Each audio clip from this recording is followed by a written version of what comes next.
फिर से एक बार आपके साथ खुदावंद खुदा के कलाम को साझा करते हैं। आप सभी को प्रभु यीशु मसीह में सलाम। ये कहानी है घमंड विद्रोह की। शांति के कानून और शांति के राजकुमार के अधिकार को चुनौती देने का परिणामों के विषय पर गहराई से चर्चा करते हैं।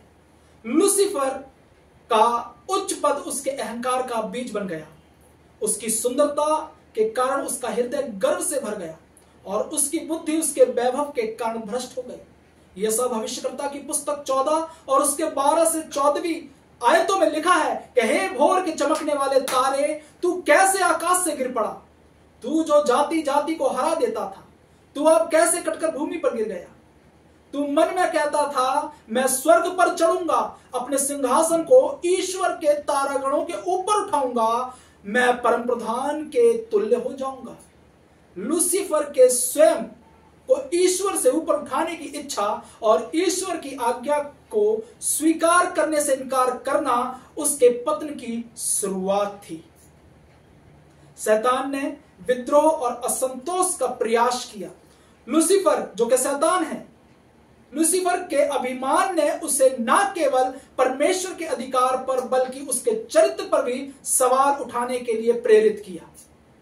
उसने परमेश्वर को अन्यायी बताया। अन्य स्वर्गदूतों के बीच संदेह और असंतोष के बीज बोकर लूसीफर ने ईश्वर के अधिकार को कमजोर करने के लिए एक जानबूझकर अभियान शुरू किया। और यही अभियान धरती के स्वर्ग यानी कि जम्मू कश्मीर के पहलगांव में शैतान की औलादों ने शांति और अमन की वादियों में जानबूझकर जो काम किया है, ऐसे शैतान के बच्चों का सिर कुचल डालो।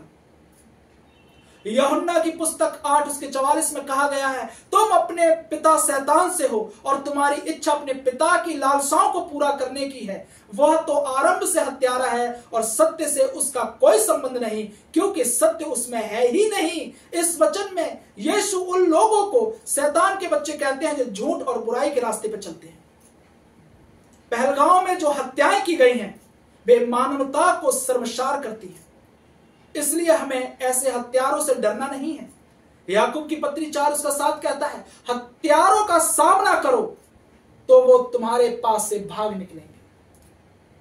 शैतान का सामना करो तो वो तुम्हारे पास से भाग निकलेंगे। बाइबल में लिखा है कि परमेश्वर ने मनुष्य को बनाकर जहां रखा था, वहां उसमें काम करने और उसकी रक्षा करने को भी कहा था। उत्पत्ति की पुस्तक 2 के 15 में लिखा है, सृष्टिकर्ता ने भारत की मिट्टी पर हमें जन्म दिया है। यह देश हमारा है, इसके प्रति कर्तव्य हमारे हैं। अगर देश को कोई ललकारेगा तो उसका भी वही हश्र होगा जो गोलियत का हुआ था। यीशु ने कहा है, जो तलवार चलाते हैं वे तलवार से ही मारे जाएंगे। शैतान के बच्चों ने निर्दोषों का लहू बहाया, तो अब उनका भी लहू बहाया जाएगा। हम अपने परमेश्वर से प्रार्थना करते हैं कि प्रभु, आप सेनाओं के यहोवा हैं। आप सेना के हर एक छोटे बड़े सिपाही के साथ हो जो इस मिट्टी की रक्षा के लिए खड़ा है।